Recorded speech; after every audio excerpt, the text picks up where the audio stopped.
Pak Andre. Saya biasa call Pak An, umur 51 tahun. Seorang pengusaha yang kaya banget. Seorang sukses, pinter, jenius, dan otaknya encer. Dan selalu ada kalkulator di dalam otaknya. Lihai banget. Ya, saya pernah ke kantornya, saya melihat dolarnya. Dia kasih saya lihat, dia buka berangkas dolarnya dari atas ke bawah. Ya, dan juga di garasi mobilnya itu ada 17 unit mobil mewah dan mobil sport. Dan kalau kita makan, selalu kita makannya yaitu di food court. Pak An selalu membawa nasi sama telur dadar. Dia bilang, saya gak mau makan di resto bareng, nanti kalian bayarin saya gak mau. Dan juga saya tidak mau bayarin kalian. Jadi sebaiknya di food court bayar masing-masing, ya. Dan akhirnya Pak An adakan touring ke pulau. Dia punya pulau. Dan malam harinya saya bercerita. Ya, saya bilang, Pak An, kenapa kamu gak check up aja? Ya, kondisi kamu kok makin kurus makin hari.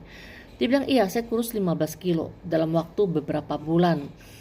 Dan saya sudah cek katanya diabetes. Ya. Saya bilang diabetes gak sampai begitu ekstrim ya. Kelihatan kamu ekstrim banget. Mendingan kamu check up aja. Cek semuanya. Dia bilang, enggak, nanti habiskan uang banyak buat apa? Dimakan duit kita sama dokter. Ya. Dan 2 jam diskusi sama saya. Dia bilang dia hanya kenal satu macam obat aja, yaitu Panadol. Ya, dan genetik dari keluarganya itu bagus banget. Mama papanya sampai sekarang masih hidup, umur 90 tahun lebih. Ya, jadi saya punya genetik tuh bagus. Nggak mungkin saya ada sakit kanker dan sebagainya. Oke. Lalu sebulan kemudian Pak An bilang, ingat tolong kamu kumpulkan teman sekitar 10 orang ya. Kita makan di room. Dan saya kumpulkan dan janjinya jam 12 siang lunch. Tetapi sampai jam 1 dia nggak nongol. Bentar lagi dia telepon, Inge maaf perut saya nggak enak dan saya buang-buang, tolong kamu handle. Oke. Dan besoknya saya telepon Pak An, dia cerita, saya bilang, oh kalau gitu kamu segera ke dokter, kamu sekarang udah nggak bisa ngelak dan main-main lagi, kamu langsung apnem. Saya sudah apnem ke dokter, dan setelah dicek 2 hari kemudian hasilnya keluar dan dikatakan kanker stadium 4, yaitu kanker pankreas.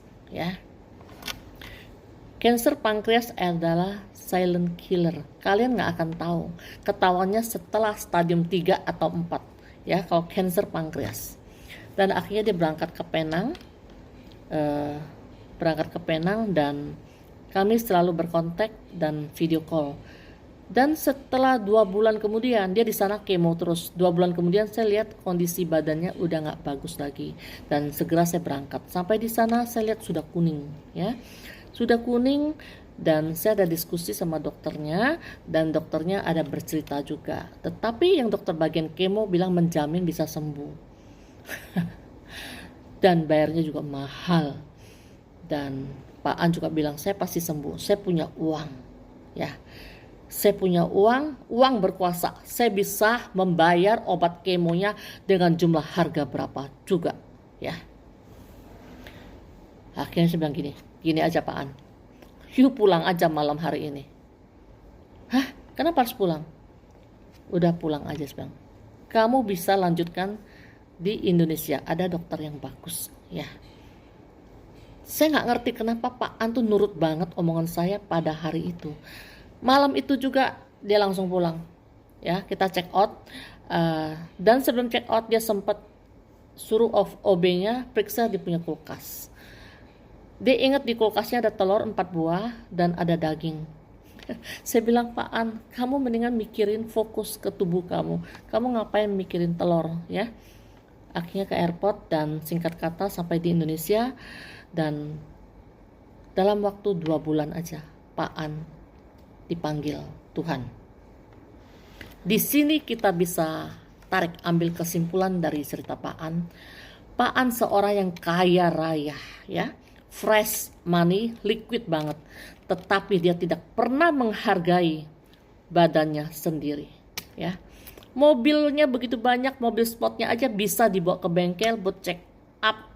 Dan setiap berapa bulan sekali dicek mobilnya dan juga ganti oli dan sebagainya. Dan juga setiap hari mobilnya dipanasin, ya. Bisa dirawat mobilnya. Tetapi badannya sendiri dia nggak rawat. Ya. Dan kedua, Pak An sangat pede. Dengan dia memegang uang, dia bisa membayar, merekrut dokter yang bagus, dokter kemo yang mahal, yang akan menyembuhkan dia. Tetapi Pak An gak tahu, cancer sudah menggerogotin tubuhnya. Cancer pankreas stadium 4. Dia nggak tahu tuh cancer lebih 1.000.000 kali lebih kuat daripada Pak An. Dia bilang saya akan kuat, saya akan melawan cancer. Dia nggak tahu itu virus cancer 1.000.000 kali lebih kuat dari tubuhnya.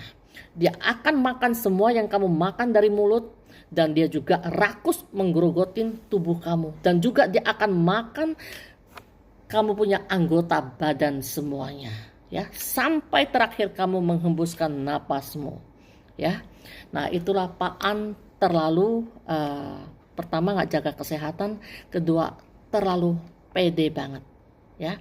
Namun sebelum meninggal kami ada sarankan ke Pak An agar banyak berdoa, ya. Namun satu hal lagi, kalau Tuhan memberikan mujizat, ya, Tuhan akan berkata lain, akan menyembuhkan Pak An, itu urusan Tuhan, ya. Stadium 4, stadium berapapun akan sembuh jika Tuhan berbicara, ya. Nah, dari cerita ini kita bisa menarik kesimpulan bahwa uang bukan segala-galanya. Kamu konglomerat, kamu pemimpin di satu negara pun, itu kalau virus akan makan tubuh kamu, kamu tak akan cegah. Virus tak akan ketok pintu dulu, permisi, dia akan masuk ke dalam tubuhmu. Tidak. Ya. Maka itu jaga kondisi tubuhmu. Jangan lupa check up dan jaga pola makan. Selamat sore dari Ingefang.